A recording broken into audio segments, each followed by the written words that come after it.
25 September 2022ची अव्यक्त बापदादांची अव्यक्त मुरली आहे. रिवाइज डेट आहे 24/9/1992. आजच्या मुरलीचे शीर्षक आहे सत्य आणि असत्य यातील विशेष फरक. आज दिलाराम बाबा आपल्या सर्व मुलांच्या हृदयाची आशा पूर्ण करण्यासाठी मिलन साजरे करण्यासाठी आले आहेत. अव्यक्त रूपामध्ये तर सर्व मुले नेहमीच मिलनाचा आनंद लुटत राहतात, तरीही व्यक्त शरीराद्वारे अव्यक्त मिलन साजरे करण्याची शुभ आशा ठेवतात. त्यामुळे बाबांनाही अव्यक्तमधून व्यक्तमध्ये यावे लागते. बापदादा यावेळी चोहीकडील देश विदेशातील मुलांना पाहत आहेत. मनाने मधुबनमध्ये आहेत, तुम्ही साकारमध्ये आहात. बाकी अनेक मुले अव्यक्त रूपामध्ये मिलनाचा आनंद लुटत आहेत. बापदादा सुद्धा सर्व मुलांच्या स्नेहाचा रिटर्न देत आहेत. जिथे कुठे आहेत, परंतु आठवणीद्वारे बाबांच्या समीप हृदयामध्ये आहेत. सर्वांच्या स्नेहाचा साज म्हणजेच संगीत बापदादा ऐकत आहेत. बाबा जाणतात की मुलांना बाबांशिवाय बाकी कोणीही आठवण करणारे नाही आणि बाबांना सुद्धा मुलांशिवाय इतर कोणीही नाही आहे. सदा याच स्मृतीमध्ये राहतात की मी बाबांचा आणि बाबा माझे. ही स्मृती सोपी सुद्धा आहे आणि समर्थ बनविणारी आहे. असा स्मृती स्वरूप स्नेही मुलगा साकारमध्ये तर काय, परंतु स्वप्नामध्ये सुद्धा कधी असमर्थ होऊ शकणार नाही. असमर्थ होणे अर्थात माझे बाबा या व्यतिरिक्त दुसरे कुठले तरी माझे पण येते. माझे तर एक बाबा हे आहे मिलन साजरे करणे. जर एकाऐवजी 2 माझे असतील तर काय होते? ते आहे भेटणे आणि तो आहे झमेला म्हणजेच गोंधळ. काही मुले समजतात बाबा तर माझे आहेतच, परंतु आणखीही एका दोघांना माझे करावेच लागते. म्हणतात बाकी काही नाही, फक्त एक आधार हवा. परंतु वायदा काय केला आहे? एक बाबा दुसरे कोणीही नाही, की एक बाबा एक आणखी कोणी? भोळे बनता. त्या एकामध्ये अनेक सामावलेले असतात, म्हणून झमेला होतो. या जुन्या दुनियेमध्ये सुद्धा अशी खेळणी मिळतात जी बाहेरून एक दिसतात, परंतु एकामध्ये एक असते. एक उघडायला जाल तर दुसरे निघेल, दुसरे उघडाल तर तिसरे निघेल. हे देखील असेच खेळणे आहे. दिसते एक, परंतु आत अनेक सामावलेले आहेत. आणि जर झमेल्यामध्ये गेलात तर मिलनाचा आनंद कसा लुटू शकाल? झमेल्यामध्येच व्यस्त राहाल की मिलन साजरे कराल? फक्त 2 आहेत असा विचार करू नकात. एक बाबांशिवाय संकल्पामध्ये सुद्धा जर कुठल्या आत्म्याला किंवा प्रकृतीच्या साधनाला आपला आधार म्हणून स्वीकार केलात तर ही ईश्वरीय मशिनरी ॲटोमॅटिक खूप फास्ट गतीने कार्य करते. ज्या सेकंदाला अन्य कोणाला आधार बनवाल त्या सेकंदाला मन बुद्धी बाबांपासून दूर जाते. बुद्धी सत्य बाबांपासून दूर गेल्या कारणाने असत्याला सत्य, रॉंगला राईट म्हणजेच अयोग्यला योग्य मानायला लागते. उलटे जजमेंट द्यायला लागते. कितीही कोणी समजावले की हे योग्य नाही आहे, परंतु तो यथार्थला सत्याला सुद्धा असत्याच्या शक्तीने समजावणाऱ्याला रॉंग सिद्ध करेल. नेहमी हे लक्षात ठेवा की आजकाल ड्रामा अनुसार असत्याचे राज्य आहे आणि असत्याचे राज्य अधिकारी प्रेसिडेंट आहेत रावण. त्यांना किती डोकी आहेत, अर्थात असत्याची शक्ती किती महान आहे. त्यांचे मंत्री महामंत्री सुद्धा खूप महान आहेत. त्यांचे जज आणि वकील सुद्धा खूप हुशार आहेत. त्यामुळे उलट्या जजमेंटचे पॉइंट्स खूप व्हरायटीने आणि बाहेरून मधुरतावाली देतात. म्हणून सत्याला असत्य सिद्ध करण्यामध्ये खूप हुशार असतात. परंतु असत्य आणि सत्य यामध्ये विशेष फरक कोणता आहे? असत्याची जीत अल्पकाळाची असते, कारण असत्याचे राज्यच अल्पकाळाचे आहे. सत्यतेची हार अल्पकाळाची आणि जीत सदाकाळाची आहे. असत्याने अल्पकाळासाठी विजयी झालेले त्यावेळेस खुश होतात, मग थोडा वेळ खुशी साजरी करतात किंवा स्वतःला राईट सिद्ध करतात.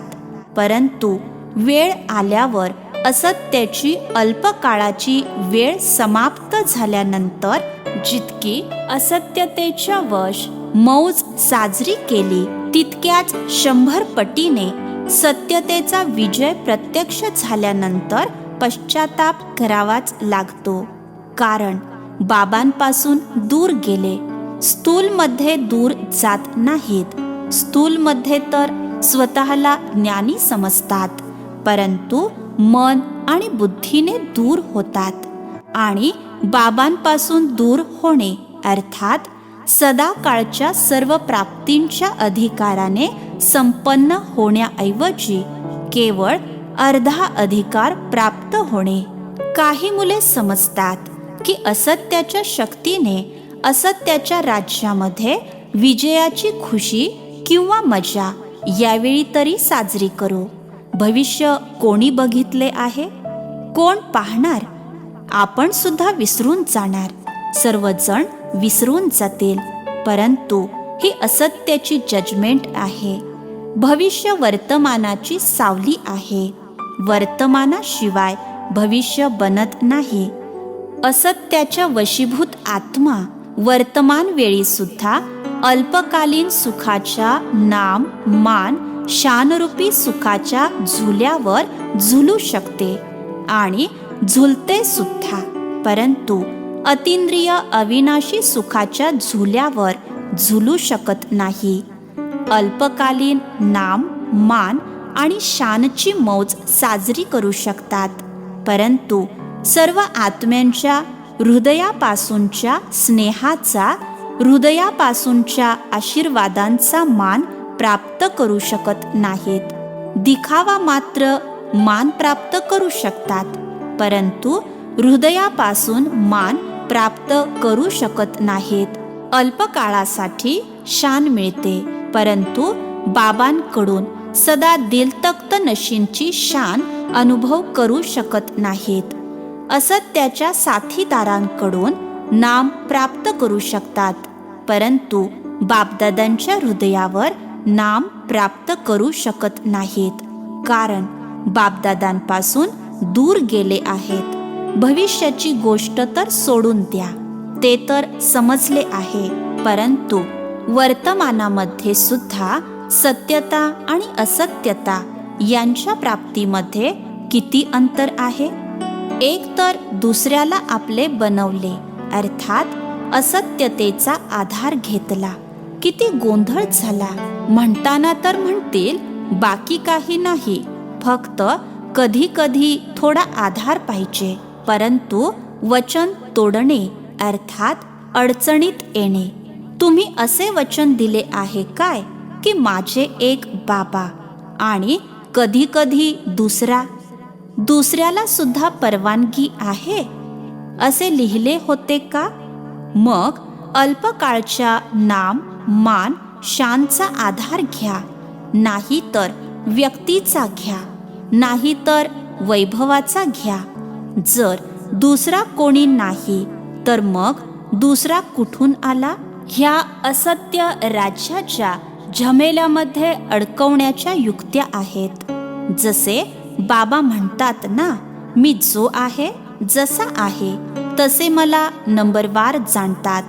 असेच तुम्ही असत्याचे राज्य अधिकारी रावणाला सुद्धा जो आहे जसा आहे तसे सदैव जाणत नाही. कधी विसरून जाता, कधी जाणता. राज्य अधिकारी आहे तर ही ताकद कमी असेल. भले मग खोटा असो नाही तर खरा असो, परंतु राज्य तर आहे ना. त्यामुळे स्वतःला चेक करा, दुसऱ्याला नाही. आजकाल दुसऱ्यांना चेक करण्यामध्ये सर्वजण हुशार झाले आहेत. बापदादा म्हणतात, स्वतःचे चेकर बना आणि दुसऱ्यांचे मेकर बना.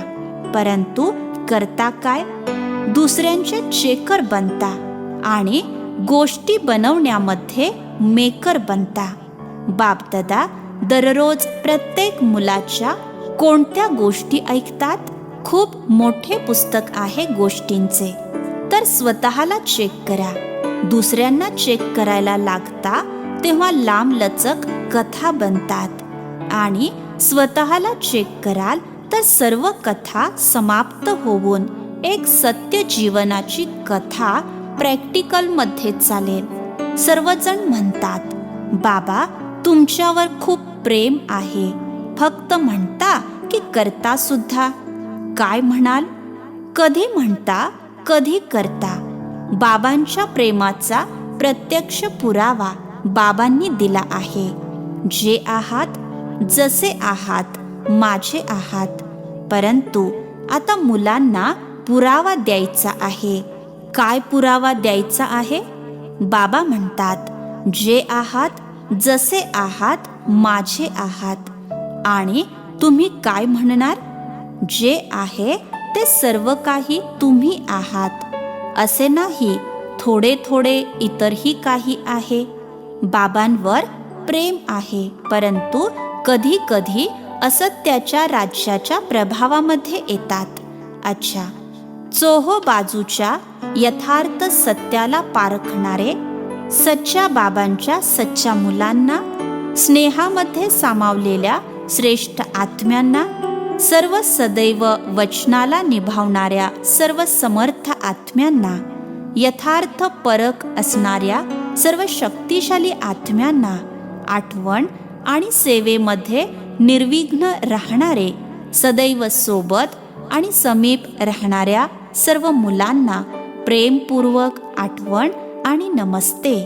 आम्हा आत्मिक मुलांचाही आत्मिक पित्यांना नमस्ते. मधुबन निवासींप्रती अव्यक्त बापदादांची मधुर महावाक्ये. मधुबन निवासींना किती प्रत्यक्ष फळ मिळत असतात? मधुबनची विशेषता काय आहे जी इतर कोठेही मिळत नाही? श्रेष्ठ कर्मभूमीवर राहणारे सदा फॉलो फादर करतात. मधुबनची श्रेष्ठता तर ही आहे की ब्रह्मा बाबांची विशेष कर्मभूमी आहे. तर मधुबन निवासी जे काही कर्म करतात ते फॉलो फादर करतात. कर्मभूमीमध्ये विशेषता कर्माची आहे, तर कर्मांना फॉलो करता. जे काही अमृत वेळेपासून रात्रीपर्यंत कर्म करता त्यामध्ये फॉलो फादर आहात. मधुबन निवासींना आणखी एक्स्ट्रा कर्मभूमीच्या आठवणीचे बळ आहे. ते कर्मामध्ये दिसून येते की दिसायचे बाकी आहे. काय म्हणाल? स्वतःला पाहता एक एक पाऊल समोर आणा. म्हणजेच एक एक श्रीमत समोर आणा. उठणे, बसणे, चालणे, बोलणे, संबंध संपर्कामध्ये येणे, सगळ्यांमध्ये ब्रह्मा बाबांच्या कर्मांना फॉलो केले आहे. कर्मभूमीचा फायदा तर हाच आहे ना. तर इतका लाभ घेत आहात. शक्तींनो, काय समजता? कर्मभूमीचा लाभ जितके मधुबन निवासी घेऊ शकतात तितका इतरांना घेण्यासाठी इथे यावे लागते आणि तुम्हाला मिळालेला आहे. वरदान भूमी आहे, कर्मभूमी आहे. तर असे तुमचे प्रत्येक कर्म वरदान योग्य आहे की जे पाहणाऱ्याच्या मुखातून वरदान निघेल? याला म्हणणार वरदान भूमीकडून वरदान घेणे. भले मग साधारण कर्म करत असाल, परंतु साधारण कर्मामध्ये विशेषता दिसावी. हीच मधुबनची विशेषता आहे ना. विशेष ब्रह्मा बाबांची आपल्या कर्मभूमीमध्ये राहणाऱ्यांप्रती ही विशेष श्रेष्ठ आशा आहे की मधुबनचा एक एक ब्राह्मण आत्मा, श्रेष्ठ आत्मा प्रत्येक कर्मामध्ये ब्रह्मा बाबांच्या कर्माचा आरसा व्हावा. तर आरशामध्ये काय दिसत आहे? हेच दिसत आहे ना. जर तुम्ही आरशासमोर उभे राहिलात तर हुबहू तुम्हीच दिसाल की दुसरे कोणी? तर ब्रह्मा बाबांचे कर्म तुमच्या कर्माच्या आरशामध्ये दिसावे. भाग्यवान आहात हे तर सदैव सर्वजण म्हणतात सुद्धा आणि आहात सुद्धा. परंतु प्रत्येक कर्मामध्ये ब्रह्मा बाबांसमान कर्म दिसावे. हे सर्टिफिकेट कोण घेणार आणि कधी घेणार? घ्यायचे तर आहे ना, की घेतले आहे? ज्यांनी हे सर्टिफिकेट घेतले आहे की प्रत्येक कर्मामध्ये ब्रह्मा बाबांचे कर्म दिसत आहे, त्यांचे बोल ब्रह्मा बाबांच्या बोला समान. उठणे, बसणे, पाहणे, चालणे सर्व समान. असे सर्टिफिकेट घेतले आहे? ज्यांना घ्यायचे आहे त्यांनी हात वर करा. हे सुद्धा चांगले आहे. बोलण्याच्या अगोदर करून दाखवणार. परंतु हे लक्ष ठेवा की प्रत्येक कर्म बाप समान व्हावे. ब्रह्मा बाबांना फॉलो करणे तर सोपे आहे ना. निराकारी बनणे अर्थात सदैव निराकारी स्थितीमध्ये स्थित होणे, त्याऐवजी कर्मामध्ये फॉलो करणे त्यापेक्षा सोपे आहे. तर ब्रह्मा बाबा तर सोपे काम देत आहेत, अवघड नाही. तर सर्वजण लक्ष ठेवा की मधुबनमध्ये जिथे बघावे, ज्याला पहावे, ब्रह्मा बाबांचे कर्म दिसावे. कर्मामध्ये सर्वव्यापी ब्रह्मा करू शकता. जिथे पहावे तिथे ब्रह्मा समान होऊ शकते ना. मधुबनची महिमा अर्थात मधुबन निवासींची महिमा. मधुबनच्या भिंतींची महिमा नाही, मधुबन निवासींची महिमा आहे. मधुबनची महिमा चोहो बाजूने रोज ऐकताना. मधुबन निवासींची महिमा जी होते ती कुणाची महिमा आहे? तुम्हा सर्वांची आहे ना. नशा म्हणजेच खुशी तर राहते की आपण मधुबन निवासी आहोत. जसा हा नशा आहे तसे हा नशा सुद्धा प्रत्यक्ष दिसू दे की हे ब्रह्मा बाप समान फॉलो फादर करणारे आहेत. अच्छा, सर्वजण संतुष्ट आहात? काही सॅल्वेशन पाहिजे? सॅल्वेशनच्या भूमीमध्ये बसला आहात. किती बेफिकीरमध्ये बसला आहात. शारीरिक मेहनत करता, बाकी तर सर्व बना बनाया म्हणजेच तयार मिळते. जे शारीरिक मेहनत करत नाहीत त्यांना एक्सरसाइज म्हणजेच व्यायामाची मेहनत करायला लावतात. तुम्ही तर लकी आहात ना, जी एक्सरसाइज करावी लागत नाही. हात पाय चालत राहतात. जितके जो हार्ड वर्क म्हणजेच कठीण परिश्रम करतो तितका तो सेफ आहे. मायेपासून सुद्धा आणि शारीरिक व्याधींपासून सुद्धा. बुद्धी तर बिझी राहते ना. इतर फालतू तर काही चालणार नाही. तर जे सदा बिझी राहतात ते खूप लकी आहेत. त्यामुळे स्वतःला कधी फ्री ठेवू नका. चला, खूप वेळ केले, आता फ्री होऊया. बिझी राहणे ही खुशनशीब असल्याची निशाणी आहे. खुशनशीब आहात ना. स्वतःला नेहमी बिझी ठेवा. अच्छा, आता बापदादांना करून दाखवा. समजले? ब्रह्मा बाबांची विशेषता चेहऱ्यामध्ये काय पाहिली?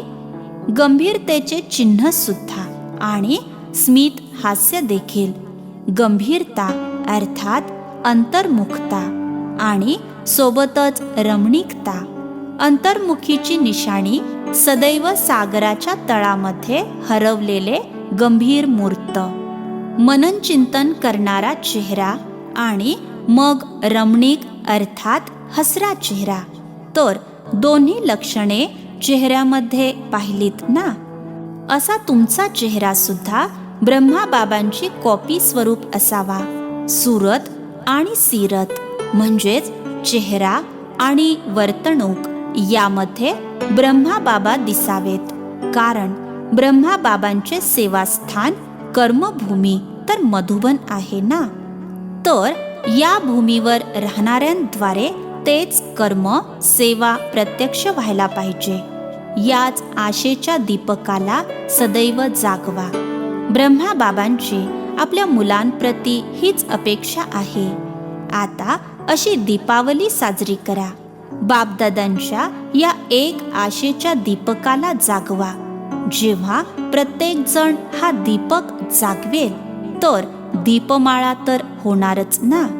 दीपमाळेमध्ये सुद्धा पहा, जर मधलेच 1-2 दिवे विझलेले असतील तर ती चांगली दिसेल का? जर मध्ये मध्ये एखाद दुसरा दिवा सुद्धा टिमटिमत असेल तर चांगले दिसत नाही.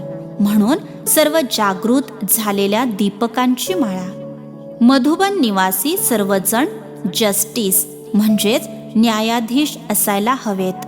सेल्फ जस्टिस म्हणजेच स्वतःचे न्यायाधीश. कोणतीही गोष्ट करण्याच्या पूर्वी स्वतःला जज करा, तर ना स्वतःचा वेळ वाया जाईल आणि ना दुसऱ्यांचा. मधुबन तर पीस पॅलेस म्हणजेच शांतीचा महाल आहे. मनाची सुद्धा शांती, मुखाची सुद्धा शांती. तर मधुबन पीस पॅलेसमधून शांतीची किरणे पसरतील. तुम्हा पीस पॅलेसवाल्यांकडून सर्वजण शांतीची भिक्षा मागतात, कारण ते स्वतःमुळे व्यथित झाले आहेत. विनाशकार्यांजवळ अजूनपर्यंत तुमची शांतीची किरणे पोहोचत नाहीयेत, म्हणून दुविधेमध्ये आहेत. कधी शांत कधी अशांत. तर त्यांना शांत करण्यासाठी पीस पॅलेसमधून शांतीची किरणे जायला पाहिजेत. तेव्हा त्यांच्या बुद्धीमध्ये एकच फायनल निर्णय होईल. सर्व नष्ट करतील आणि शांत होऊन शांतीधाममध्ये निघून जातील. तर अशा भिकाऱ्यांना आता महादानी बनून महादान किंवा वरदान देणारे बना. बापदादा तर सदैव समजतात की मधुबनवाले विश्वाला बापदादांच्या समीप घेऊन येणारे समीप रत्न आहेत. तर आता असा पुरावा दाखवा. जेव्हा ब्रह्मा बाप समान सर्व कॉपीज म्हणजेच बाबांसमान उदाहरणे तयार होतील, तेव्हा बेहदचा बारूद चालेल, फटाके उडतील आणि ताजपोशी होईल. तर आता ही डेट फिक्स करा. जेव्हा तुम्ही सर्वजण ब्रह्मा बाबांची हुबेहूब फोटोकॉपी बनाल तेव्हाच ही डेट येणार. मधुबन निवासी जे हवे ते करू शकतात. अच्छा, तर आता सर्वजण काय विचार करत आहात? बापदादांजवळ मनाच्या संकल्पांचाच कॅमेरा नाही, परंतु प्रत्येकाच्या मनामध्ये काय चालते ते सुद्धा बापदादा स्पष्ट पाहू शकतात. सायन्सवाले तर अजून प्रयत्नच करत आहेत की असा कॅमेरा बनवावा ज्याने मनातील संकल्पांच्या रेषा माहीत होतील. ते बिचारे मेहनत खूप करत आहेत. हे सर्व इन्व्हेन्शन म्हणजेच संशोधन करता करता तसेच राहून जाईल आणि तुम्ही तयार झालेली साधने कार्यामध्ये लावाल. अच्छा, आजचे वरदान आहे परखण्याच्या शक्तीद्वारे कुसंग व व्यर्थ संगापासून वाचणारे शक्तिशाली आत्मा भव. परखण्याच्या शक्तीद्वारे कुसंग व व्यर्थ संगापासून वाचणारे शक्तिशाली आत्मा भव. विस्तार आहे, बरीच मुले कुसंग अर्थात वाईट संगापासून वाचतात तर खरी, परंतु व्यर्थ संगाने प्रभावित होतात. कारण व्यर्थ गोष्टी रमणीक आणि बाहेरून आकर्षित करणाऱ्या असतात. म्हणून बापदादांची शिकवण आहे, व्यर्थ ऐकू नका, व्यर्थ बोलू नका, व्यर्थ करू नका, व्यर्थ पाहू नका, व्यर्थ विचार करू नका. असे शक्तिशाली बना जे बाबांशिवाय इतर कोणत्याही संघाचा रंग प्रभावित करू नये. परखण्याच्या शक्तीद्वारे खराब किंवा व्यर्थ संघाला अगोदरच परखून परिवर्तन करा. तेव्हा म्हणणार शक्तिशाली आत्मा. आजचे स्लोगन आहे, सदैव हलकेपणाचा अनुभव करायचा असेल तर बालक आणि मालकपणाचा बॅलन्स ठेवा. सदैव हलकेपणाचा अनुभव करायचा असेल तर बालक आणि मालकपणाचा बॅलन्स ठेवा. अच्छा. ओम शांती.